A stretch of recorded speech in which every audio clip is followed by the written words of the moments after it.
ఆంధ్రప్రదేశ్ ముఖ్యమంత్రి చంద్రబాబు నాయుడు రాష్ట్ర ప్రభుత్వ ప్రధాన కార్యదర్శి సత్యప్రకాష్ టక్కర్ మధ్య విభేదాలు తారస్థాయికి చేరాయా? బదిలీల వ్యవహారం ఇద్దరి మధ్య అగాధం సృష్టించిందా? సీఎస్ సెలవులపై వెళ్తున్నారనే కథనాల్లో నిజమెంత? సీఎం చంద్రబాబు వైఖరిపై సీఎస్ టక్కర్ మనస్తాపం, బదిలీల ప్రక్రియలో ముదిరిన వివాదం, సీఎస్కు స్వేచ్ఛనివ్వని చంద్రబాబు, అవినీతిని అడ్డుకునేందుకు ప్రయత్నిస్తున్న సీఎస్, ప్రతి శాఖలోనూ అవినీతిపై సీఎస్ డేగ కన్ను, సీఎస్ వైఖరిని జీర్ణించుకోలేకపోతున్న సీఎం, రాజీ పడలేనని స్పష్టం చేస్తున్న సీఎస్ టక్కర్, 20 రోజులుగా పెండింగ్లో ఐఏఎస్ల బదిలీలు, సీఎం వైఖరితో సెలవుపై వెళ్తారంటూ ప్రచారం. ఏపీ సీఎం చంద్రబాబు నాయుడు ప్రభుత్వ ప్రధాన కార్యదర్శి ఎస్పీ టక్కర్ మధ్య విభేదాలు తారాస్థాయికి చేరుకున్నట్లు కనిపిస్తున్నాయి. ఎంతో అనుభవం ఉన్న టక్కర్కు పరిపాలనాపరమైన స్వేచ్ఛను సీఎం ఇవ్వడం లేదని తెలుస్తోంది. సీఎస్గా బాధ్యతలు చేపట్టి ఇంకా 100 రోజులు కాకుండానే సీఎం చంద్రబాబు సీఎస్తో విభేదాలను పెంచుతున్నారు. దీనికి ప్రధాన కారణంగా అవినీతిపై టక్కర్ చాలా కఠినంగా వ్యవహరిస్తుండడమేనని అధికార వర్గాలు అంటున్నాయి. నిబంధనలకు విరుద్ధంగా అవినీతికి ఆస్కారం ఉన్న ఫైళ్లన్నింటినీ ఆయన తిప్పి పంపుతున్నట్లు తెలుస్తోంది. ఇది ముఖ్యమంత్రి చంద్రబాబు నాయుడికి మింగుడు పడడం లేదు.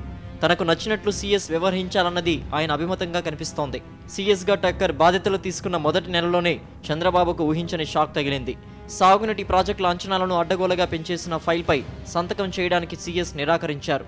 సుమారు 6,000 కోట్ల రూపాయల లావాదేవీల వ్యవహారం కావడంతో అంగీకరించేది లేదని సీఎస్ స్పష్టం చేశారు.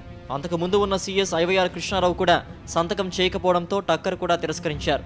అప్పటి నుంచి చంద్రబాబుకు సీఎస్తో విభేదాలు మొదలయ్యాయి. అప్పుడు బలవంతంగా కేబినెట్ ఆమోదంతో ప్రాజెక్టుల అంచనాలను ఇష్టానుసారం పెంచేసుకున్నారు.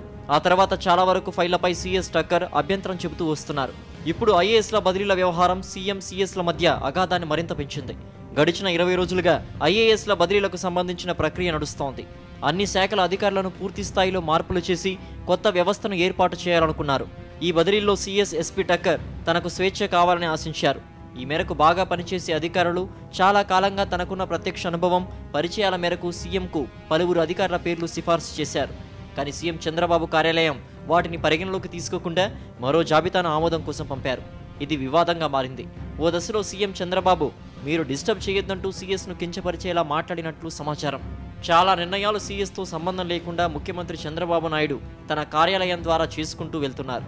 అనేక అంశాలకు సంబంధించి కనీసం సమాచారం కూడా ఇవ్వడం లేదన్నది సీఎస్ అభిప్రాయం. ఇలా స్వేచ్ఛ లేని చోట పనిచేయడానికి ప్రధాన కార్యదర్శి ఎస్పీ టక్కర్ ఇబ్బంది పడుతున్నట్లు కనిపిస్తోంది. దీంతో కొన్నాళ్ళు సెలవులో వెళ్లాలని సీఎస్ భావిస్తున్నారన్న ప్రచారం విస్తృతంగా సాగుతోంది. 20 రోజులుగా ఐఏఎస్ల బదిలీల ప్రక్రియ వాయిదా పడడం ఈ వాదనకు మరింత బలం చేకూరుస్తోంది. 1-2 రోజుల్లో వచ్చే ఐఏఎస్ల బదిలీల జాబితాను బట్టి సీఎస్ సెలవుపై వెళ్తారా లేదా అన్నది తేలిపోనుంది. ఎన్ సతీష్, ప్రిన్సిపల్ కరెస్పాండెంట్, సాక్షి న్యూస్, విజయవాడ.